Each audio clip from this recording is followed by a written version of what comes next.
think we're live. Yeah. Hey everyone. Before we begin, I'd like to acknowledge the Wurundjeri people of the Kulin Nation as the traditional custodians upon the lands on which the festival takes place. We pay respects to their elders past, present, and emerging, and to all Aboriginal and Torres Strait Islander people in the wider community and beyond. Sovereignty was never ceded, and this always was and always will be Aboriginal land. Absolutely. Thank you so much, Chad, and welcome everyone to the first online session for Freeplay 19. Welcome to the festival.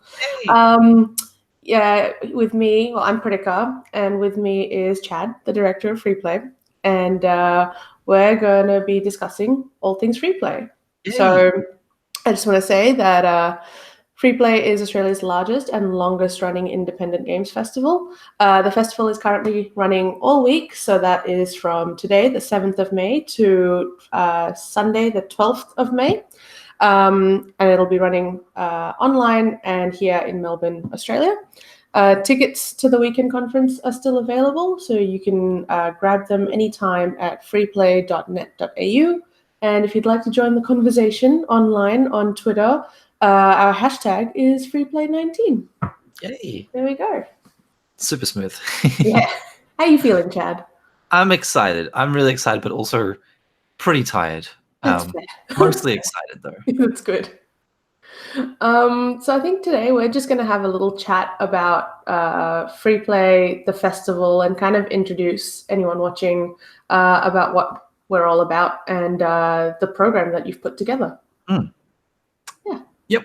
Cool. Let's start with the first question, which I think people may know the answer to, but we've got last year we had a lot of new people come to Freeplay. So what exactly is Freeplay?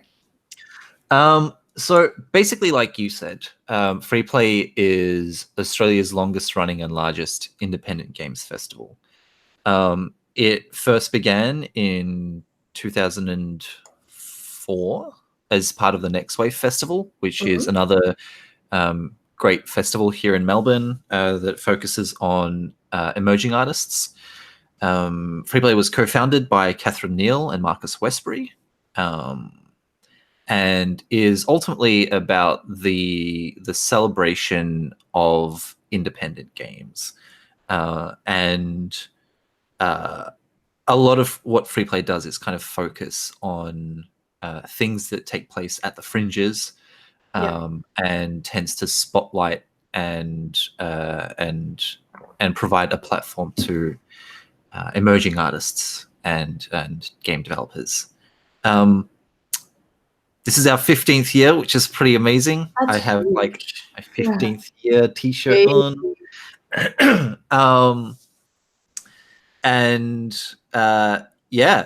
Like Freeplay does all sorts of things throughout the year. We have Parallels that happens in the second half of the year that usually takes place during Melbourne International Games Week. Yeah. It's where we tend to highlight some of the most exciting and experimental work being done in games in Australia today. But we often tend to have like offshoot events scattered throughout the year as well. Like earlier this year, we had our partnership with Testing Grounds, where we had a couple of Freeplay artists participate in the Showtime Night Market, which was pretty exciting. That was a lot of fun. It was really good. Good evenings, yeah. Yeah, and last year we also had partnerships with the National Young Writers Festival in Newcastle. So we do like all sorts of things, but ultimately we're here to be to kind of act as a response to and critique of the status quo, and kind of push at the boundaries of what games are and can be. Yeah. Reacting to the status quo is such a powerful message. Just that in of itself is absolutely loaded. Absolutely. But we're in a really interesting place as a festival, mostly because we are so reactive, right? And the reason why it's important to be reactive and responsive to what's happening in the industry is to kind of make sure that the industry stays a healthy and ethical place to make games. Yeah.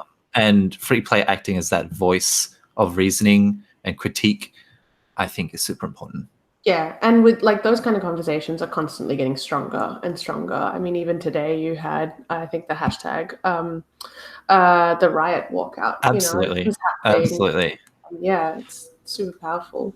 I had a bunch of questions written down, but I'm already going to go off script. No worries at all. That's fine. I'm going to ask, what do you think has made Freeplay survive for 15 years? Like, it is the largest and longest running. What has made people come back to it, or, you know, how has it continued to grow? That's a really good question. I feel like there's two big things that have helped it stay alive for the longest time, or maybe three. Firstly, I feel like one of the really coolest things about Freeplay is that it continually cycles through directors. So we don't have one person in charge of the organization for 10 years or 15 years. And that helps bring fresh perspectives and fresh voices to the organization. And makes sure that the organization doesn't stay or doesn't become stagnant. The second reason to that, I feel, is because of how important like things like ethics and being critical are. I feel like we have certain structures in place that prevent us from kind of, you know, becoming the system when we're there to kind of actually critique it and keep it in check. And finally, I feel like Freeplay's done a really good job with staying around because of the really powerful board that it has. Freeplay has a really strong board that has a lot of members who sit outside of games. I feel like that is also really, really important to have. It really is. Like Freeplay as an organization, I feel like sits both, like it has one foot in the games industry, but also one foot outside of it in the more broader creative arts sector. And so like all of those things combined, I feel like help Freeplay survive, stay live, stay relevant, and be critical, I guess. Yeah. Yeah. Oh, that's wonderful. So coming into this year's festival, and specifically this year's theme, how did you come to, after the success of last year, how did you come to introspection as the theme for the year? Yeah. So for those of you who don't know, last year's theme was intersections.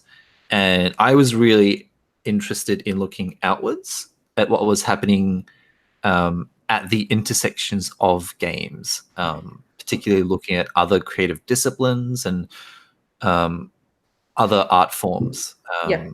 Things like theater, dance, visual art, contemporary art, new media art, architecture, and so on.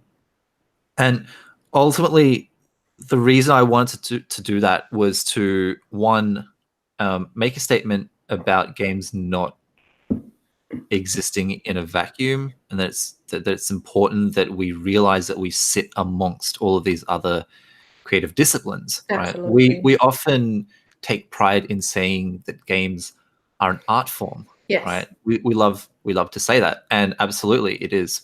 But we also need to be accountable for that and understand what it means to be an art form and what it means to exist alongside all of these other art forms. And so, yeah, last year was about exploring those intersections and looking outwards at what was happening outside of games, and also bringing those people in to look at what was happening within games. For this year, I kind of wanted to flip that around and be like, okay, we've looked outwards, but now let's have a look inwards. Let's do some introspection. What's going on with us? What's going on with the industry itself? Exactly. And I feel like Freeplay reaching its 15th year was also a really good excuse. Mm-hmm. But also, it's the month of Ramadan, and I'm fasting, and so Yes. um, it was like, and Ramadan is all about introspection, and so I feel like it was the perfect theme for this year. Oh. And so this year, I would like to kind of hit the pause button on everything that we're doing in the industry and do some self-reflection, both individually but also collectively as a whole, as a community, Yeah. and have a look at where we've come from as independent games, because independent games have changed quite a bit over the Oh, years. definitely. I want to have a look at where we are now, Mm-hmm. and also look at where we're headed in the future, or more importantly, where we want to be headed. So ultimately, it's a really good moment in time to kind of hit the reset button and do some realignment Yeah. and figure out collectively where it is that we want to be headed, Mm.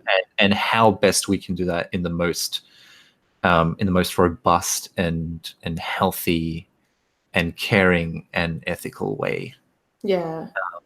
That's ultimately what the theme means to me. Mm-hmm. We also have, oh yeah, I want to spruik this. This is our booklet for the year. Gorgeous, designed by Cecile Yeah, Richard. it's brilliant. Um, but the booklet also has a whole section dedicated to the theme. Mm-hmm. So anyone who is here in Melbourne can read that, but it's also online on our website as well. Yeah, I Yeah, think it's a really wholesome theme. I feel like it's super timely and quite relevant to what's happening absolutely. right now, particularly around the fact that a lot of us are experiencing a lot of burnout, and Mm-hmm. a lot of us also don't know how to cope with that. Yeah, So yeah. yeah, I was just gonna say on that note, it's really interesting. More and more my conversations since like industry events that happened last year, I'd meet people and I'd be really excited to see them, and I'd go and talk to them. Then the most common phrase I'd get, when I say "How are you?" they'd be like, "Good, tired, but good," and just like everyone is just tired. yeah, They're right, still like have so much love for the industry and they want to yeah, be a part of it, yeah, but they're all tired. I'm tired. absolutely. I'm also tired. Yeah, exactly. Yeah. Yeah. Yeah, so hopefully this year will be a good year of self-care and introspection, and to Mm. figure out how we can both look after ourselves but also look after each other. Yeah. It's Yeah, gonna be a responsible year. We're absolutely. gonna we're gonna do some self-reflecting and it might get a bit scary, but that's okay. We're all gonna be there for one another. Exactly. Yeah. Exactly. Yeah. Yeah, I think you've hit the nail on the head with wholesome. I think we definitely are looking for more wholesome now. absolutely. Yeah. Absolutely. So we've talked a bit about the theme, and I think now is a good time to kind of go into the program and what's actually going to be happening this week. Yeah, yeah. What are we doing? Oh gosh, we have What aren't we doing? right. We have a lot of stuff. We so I really like the program this year because it's so compartmentalized. Hmm. It's 6 days, and we have like 2-day chunks. So the first 2 days, Tuesday and Wednesday, are dedicated to online talks. Yep. We have 8 fantastic online talks. This is one of them. And online talks are a really great way for people, both locally but also interstate and internationally, to join in and speak from the comfort of their homes. Oh, for sure. I'm still in my pajamas. It's great.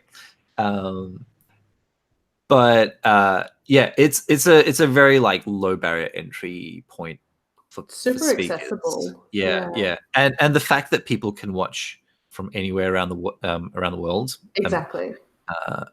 is pretty great. So that's Tuesday and Wednesday. Thursday and Friday, which is day 3 and 4, we have workshops. We have some really amazing workshops this year. The tickets are running low for the workshop, so if you're interested in participating in them, I would buy your tickets rather soon. Head over to freeplay.net.au. Yes.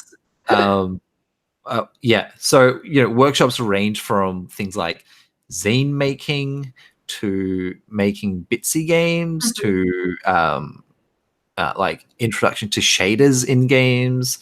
We have an improv session. We have a small business roundtable. And we have a color grading and photography workshop. They're all going to be really good. They're all pretty amazing, and they're hosted by some wonderful people as well. Yeah. And they're super cheap. They're super cheap intentionally, so that it's as accessible as possible. Yeah, absolutely. And then on the evenings of the Thursday and Friday, we have Thursday night, we have a board games night at the arcade, which I'm really excited about. Yeah, the board game night's always really nice. It is. It's really chill. Yeah, it is. And it's such an excellent showcase of and discussion of what's going on in board games as well. Yeah. Absolutely. But also it's a great way to meet people as well and just like get to know the free play crowd. And then on Friday night, we have a social gathering at Barras K. Barras K is a great space that's constantly showing some really cool and experimental games that are being made both locally and internationally. Yeah. And so Barras K will be hosting us there on the night. And again, it'll be a great way for free play attendees to kind of mingle before the main conference starts. And then the last segment, the final 2 days, the Saturday and Sunday, are probably the big days. It's where the main conference takes place. Yeah. This year we're at RMIT in the Swanson Academic Building. It's the same space as we held the Parallels showcase last year during Melbourne International Games Week. It's a gorgeous space. It is. It's really nice. This year we have a single track conference, which is great. That way no one misses out on anything. Yeah.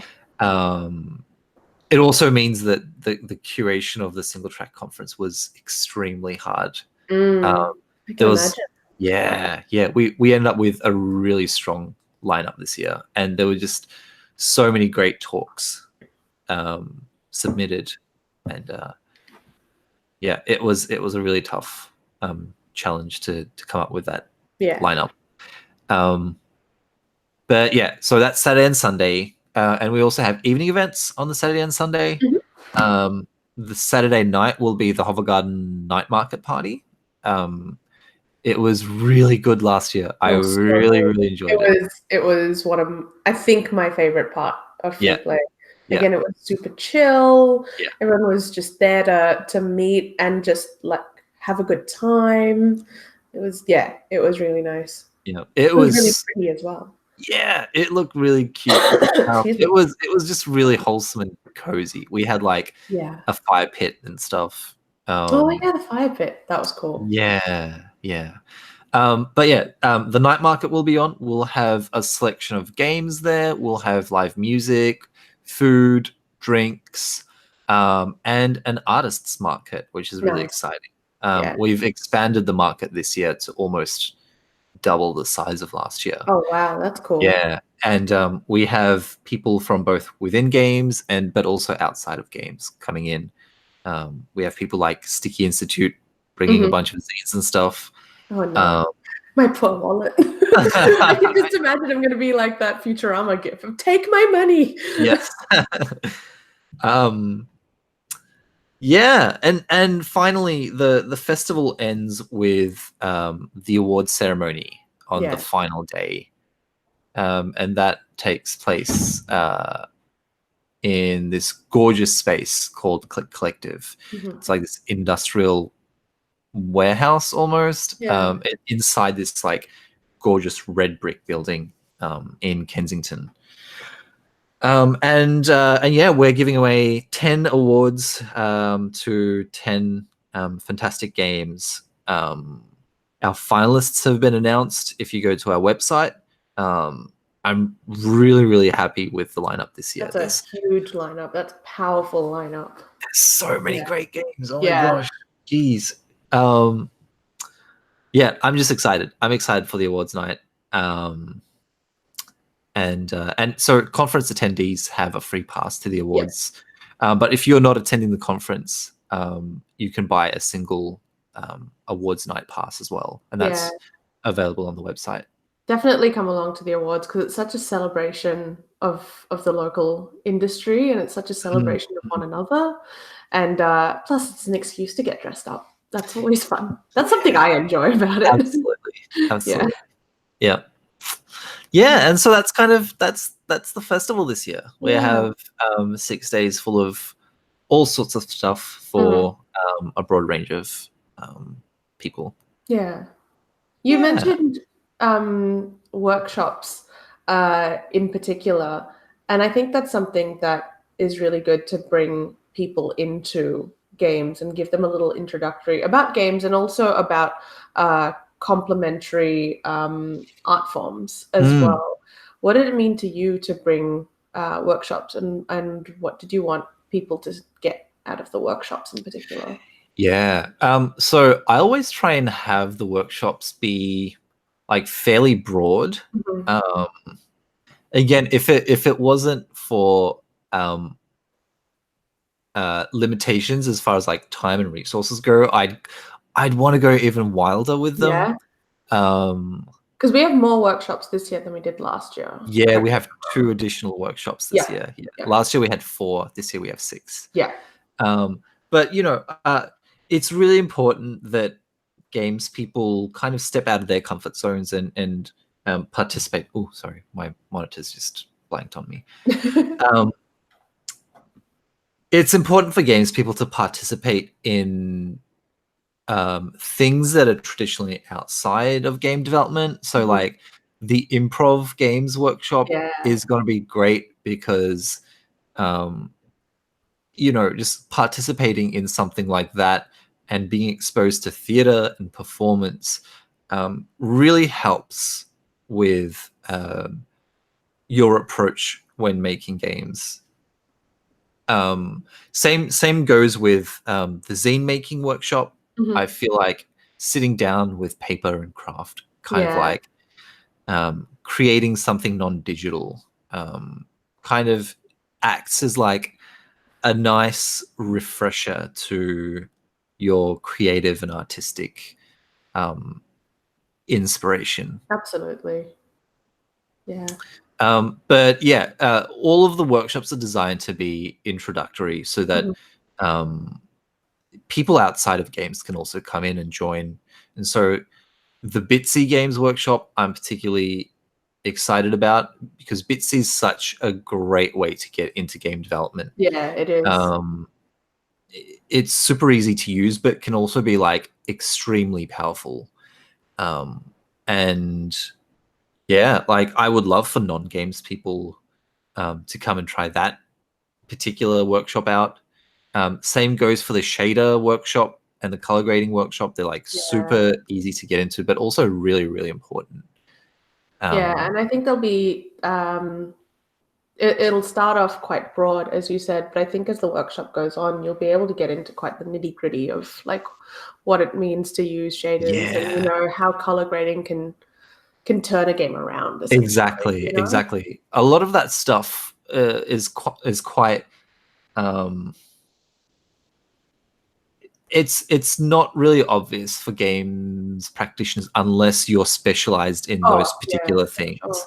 And so like I have no idea how shaders work.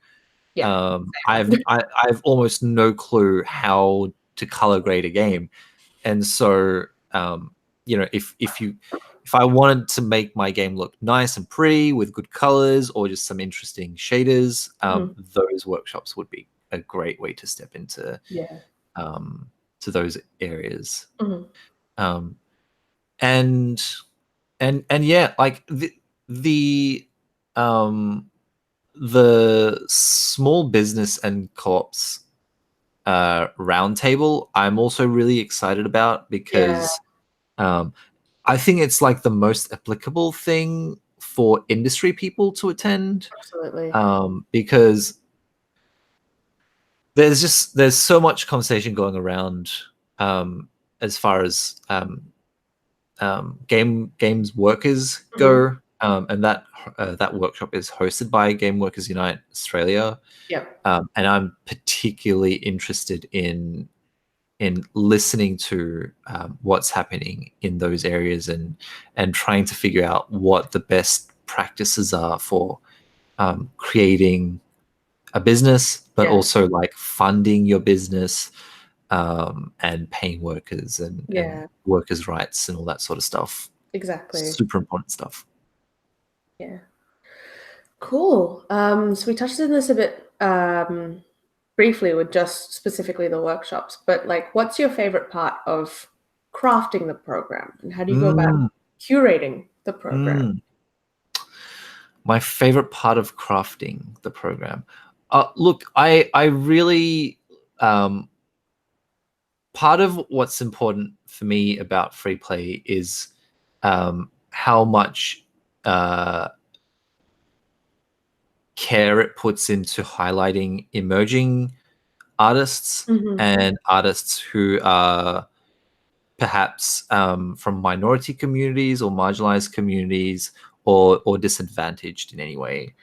Um, as a Muslim designer and developer myself, I often feel left out of the conversation, Hmm.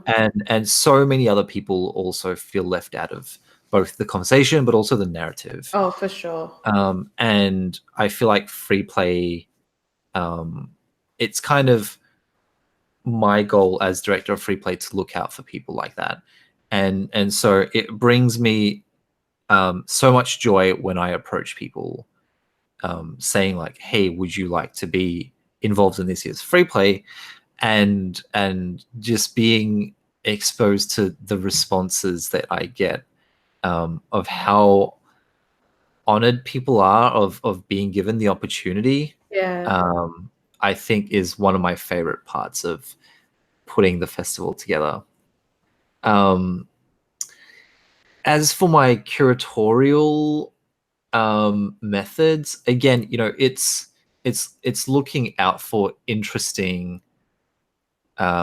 conversations Yeah. that are like questioning the form, and asking important stuff around um, the development process, but also the culture. Hmm. Um, it's important that we continue to be aware of what's happening in games, and constantly being in a mode of critique, and you know crafting the program so that it allows for those conversations to happen, I think is super important, Yeah. um, particularly by people that have historically been left out of that conversation. This year, I'm super proud that over 67%, I believe, Hmm. just above that, um, over 67% of our speakers are actually women and non-binary people. I think that's just Wonderful. super powerful um, percentage to be at. Yeah. Um, That's good. That's a big message to send to the industry as well. for Like, sure. you can create a program Oh, with absolutely, a whole bunch absolutely. of diversity. Yeah, and over 10% of this year's speakers are also Indigenous speakers, which is also really good. Um, Excellent. and honestly, like it came like putting the speakers and the program together wasn't that hard, as far as like selecting um, the appropriate speakers go. Hmm. It kind of comes quite easy as free play, I Yeah. guess. because we're so used to fostering that sense of inclusivity and diversity. Yeah. Wonderful.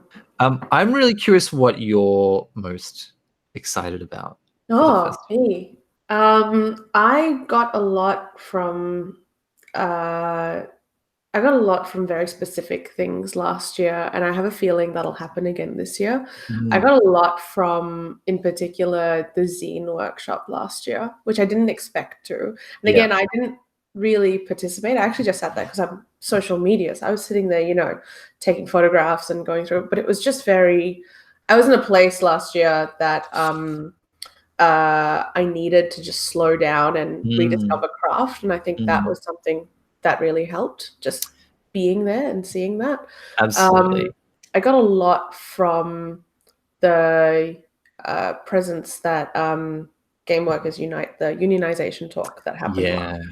Yeah. And I know, just looking from the conference, that there are going to be some very powerful talks and some very powerful messages coming out of it.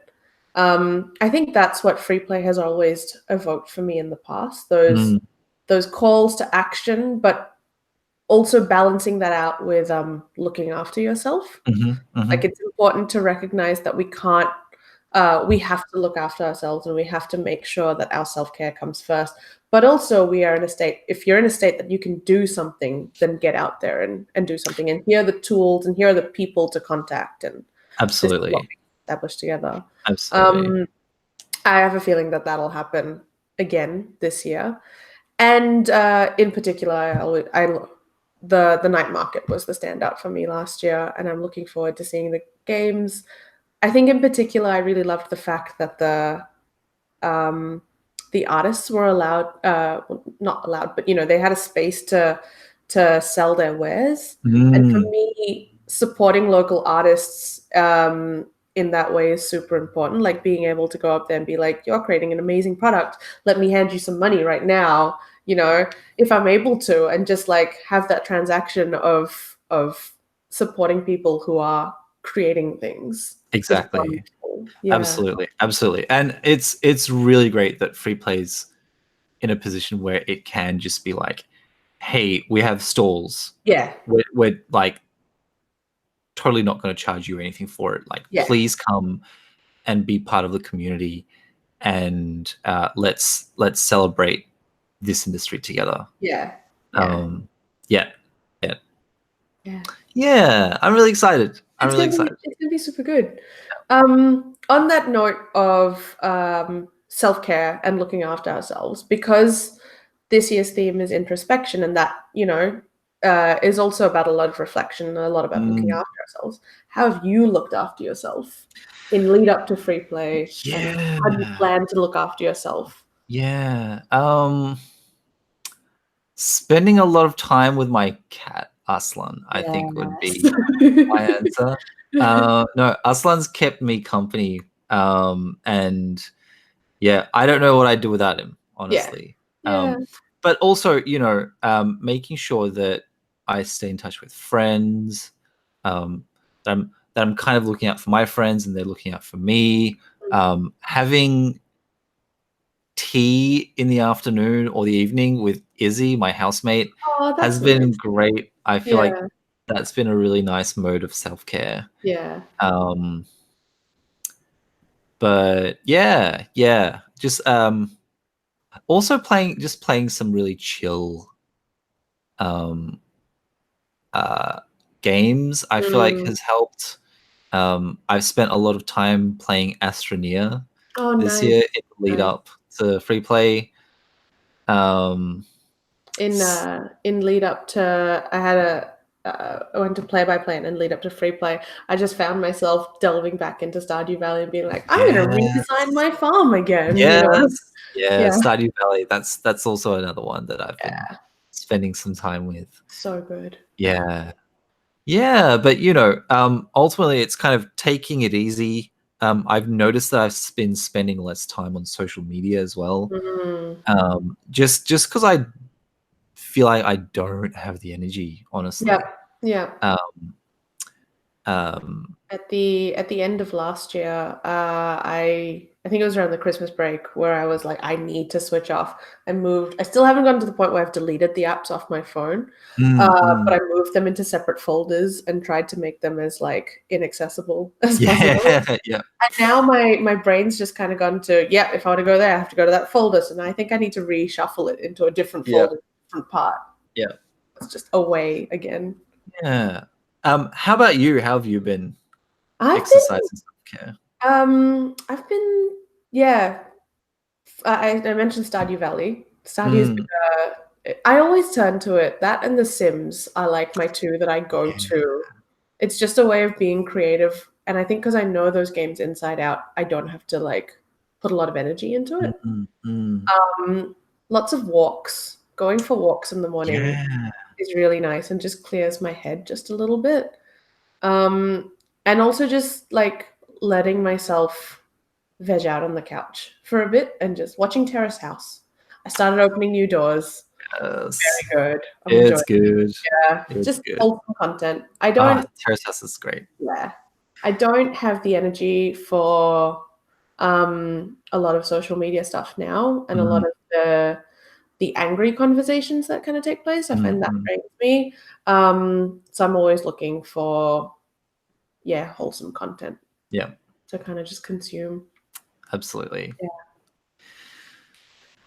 How would you suggest like looking after yourself? And I think as the as conference ends, I think a bit of people will feel burnout and will feel like that come down from a conference as well. How have you found yourself looking after yourself times like that? I think the most important thing is kind of giving myself permission to rest. Yeah. Giving myself the time and space to wind down and to just maybe like stay disconnected for a bit until I feel like I'm ready to come back. Yeah, I think that what you said, giving yourself permission to rest, is super important because there are definitely times where I'll go, all right, I'm gonna rest in between what I need to do, and this is my rest time, and then I'll immediately feel like I need to be doing something. Yeah. Especially after coming off like curating and hosting a conference where you've been, I imagine, go for the past few months. Oh yeah, absolutely. Yeah, looking after yourself and making sure that you have permission. Absolutely. Yeah, like the day after the festival, the Monday, I'm just gonna stay in bed the whole day. Yeah, I think so. Last year, the day after Freeplay, I actually had an arts grant due. Somehow, for some weird reason, for some weird reason, we've somehow managed to align the festival again. Oh no! That the day after the festival, there's an arts grant due. So yeah, we'll see how we go with that. Get it out of the way and then just rest. Just like don't see anyone. Just stay in your room and just Yeah.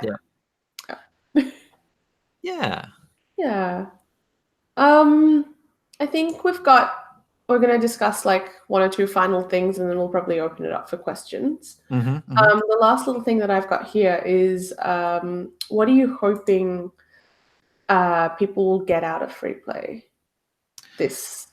So Freeplay tends to be a festival that a lot of newcomers to the industry attend. So we're talking students, people from outside of games, but also people who are within games that haven't really attended any games events before. So I would love Freeplay to be a nice, wholesome introduction to the local industry in a way that kind of encourages and fosters this idea of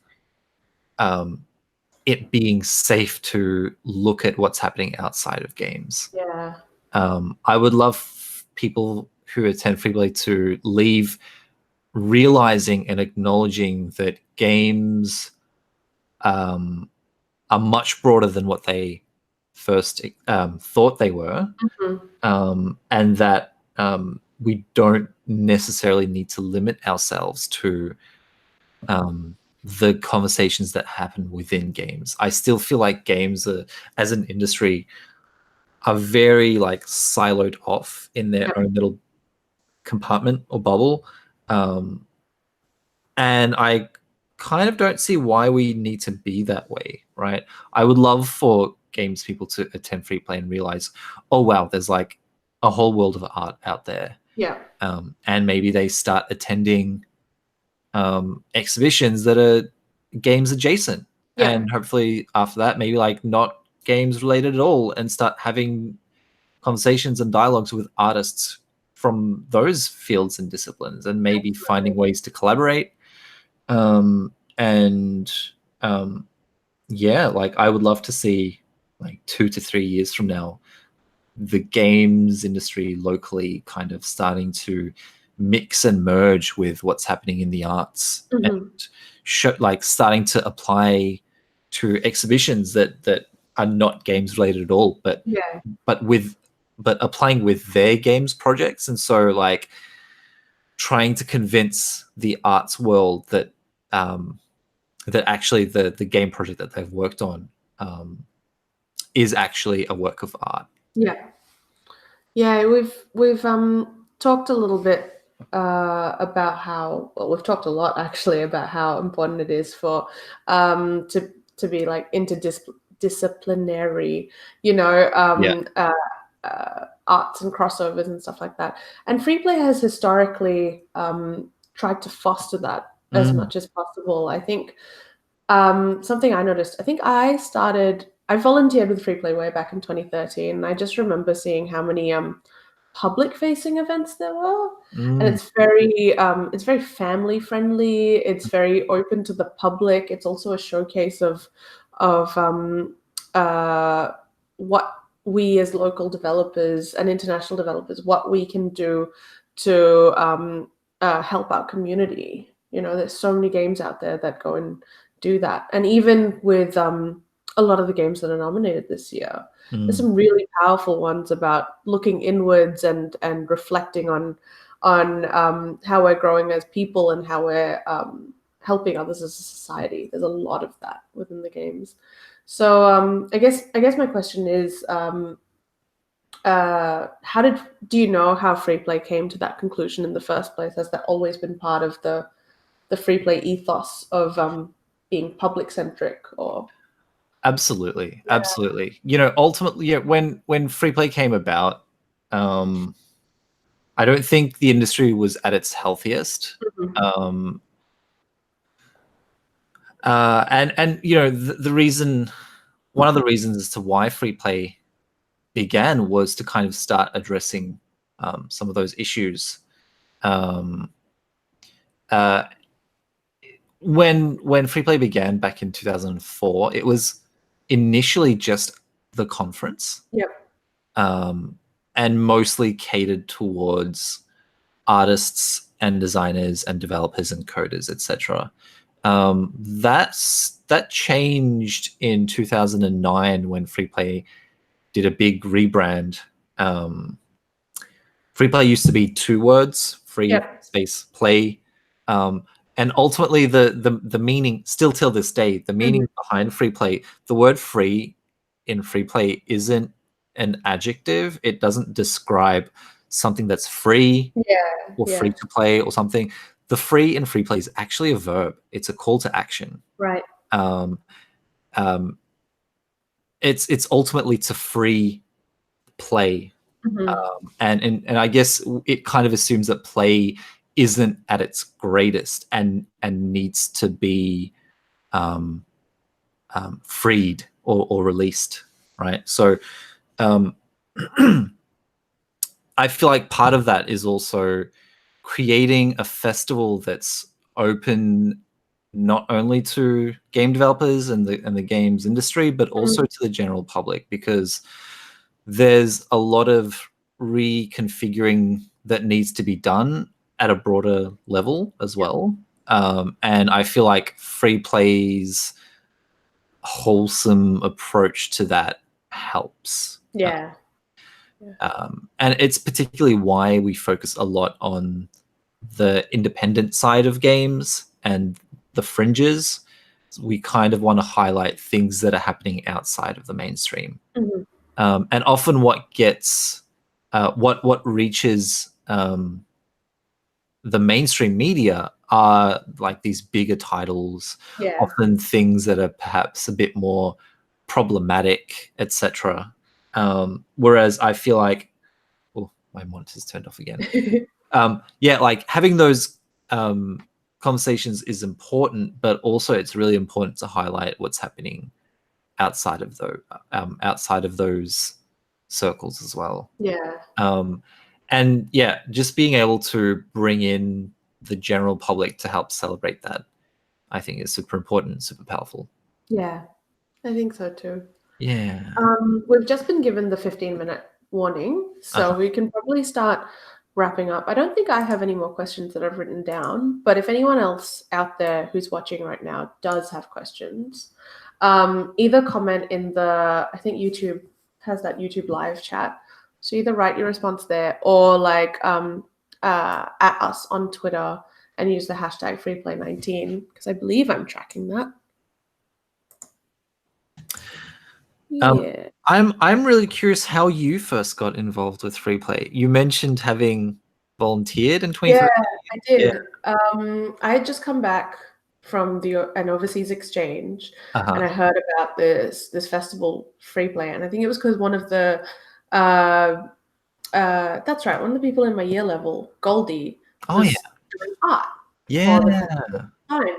And I heard about it, and then I looked into it, and then I was like, oh, this seems to be a thing that I can this is an actual local games event. And previously I hadn't really heard of many games events that were happening and that was so student-centric as well, like accessible for new grads and stuff. So I volunteered. I unfortunately was going away the weekend that the conference happened, so I didn't actually experience the conference, but I experienced a bunch of the events in the lead up to it. And that was wonderful. And I think my first foray into Freeplay was really the public-facing events because that's what, the lead up to the conference is. And I got to play, it was a game with lemons on... lemon jousting? Lemon jousting, yeah, that's it. I love lemon jousting. Just like outside the State Library at 7 p.m. or 8 p.m. or something like that with a whole bunch of strangers. And it was just people who joined up to this workshop. It was great. Yeah.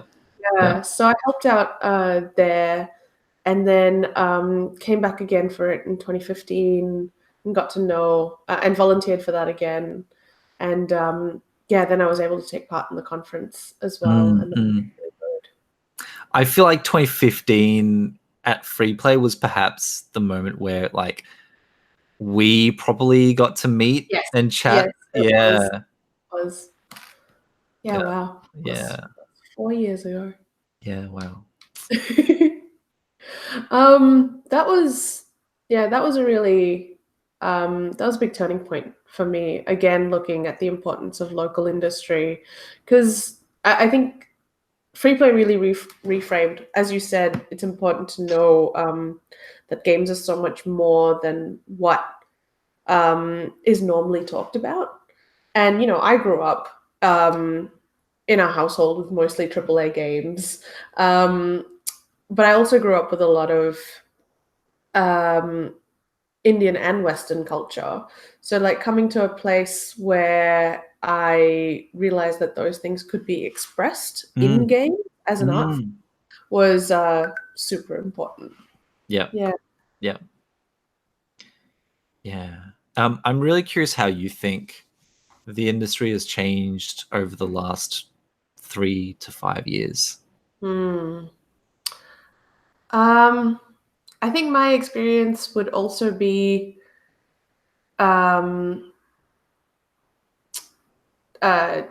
reflective of how much I've changed as well. I don't see things through I'm older, I'm more experienced, and I don't see things through rose-colored glasses anymore. I don't think everything is just all happy and joyful. I think there's a lot more emphasis on self-care and looking after ourselves now, especially with a lot of talk about unionization and people getting let go, and the importance of talking about crunch and burnout and trying to eradicate those things from our industry. I think those conversations are a lot more prominent now from when I first started way back 4 or 5 years ago in the industry. Yeah, and I think there's a lot more looking after each other. Yep. At least in my circle that I've experienced. Absolutely. Yeah. Yeah. It's changed. So I think locally it's gotten a lot bigger for starters. Yes. But also as I matured as a game maker and a person who is involved with the local community, I feel like I've gotten to a point where I actually don't need to participate in everything that's happening. And I think that's partially like a self-care mechanism that's kicking in, making sure that I'm not burning out and looking after myself. But also realizing that, if I miss out on a social event or a talk or some international person coming down, if I miss out, it's like it's not the biggest deal. It's not the end of the world. The world keeps going. And just understanding that it's okay, and that I come first. Exactly. I definitely have that as well. I've definitely taken a step back in terms of my, I suppose, presence in those events. And that's mostly because, I still enjoy those events, but for me personally, I also enjoy home and, being present in the moment and stuff like that. So, and I think I've also come to recognize that I don't have to be a part of every event to make a difference. And every event has to be a place that I find my space. It's like you said, the industry has gotten bigger. It's gotten so much bigger that we have so many different spaces, like online and in person, for different people of different walks of life. And I think that's wonderful. Yeah. Yeah. Cool. I think we may have come to a natural conclusion. I think so too. I think that's a good place to stop. Cool. Yeah. Feel free to ping either of us on social. We may not respond because there's a festival going on at the moment, but we will definitely get back to you as soon as possible. Yeah. Cool. I think that's it. Okay then. All right. Well, I hope to see some of you in person throughout the festival. But otherwise, stay tuned to the rest of the online sessions. We have one coming up in a couple of hours. I think 3 p.m. is the next one. 3 p.m. Australian Eastern Standard Time. But yeah, it was nice chatting. It was really good chatting. It was great. It was really good. And thanks to everyone who joined in and watched us. And yeah, it's really good. Have a good free play, everyone. Have a good free play. See ya. See ya.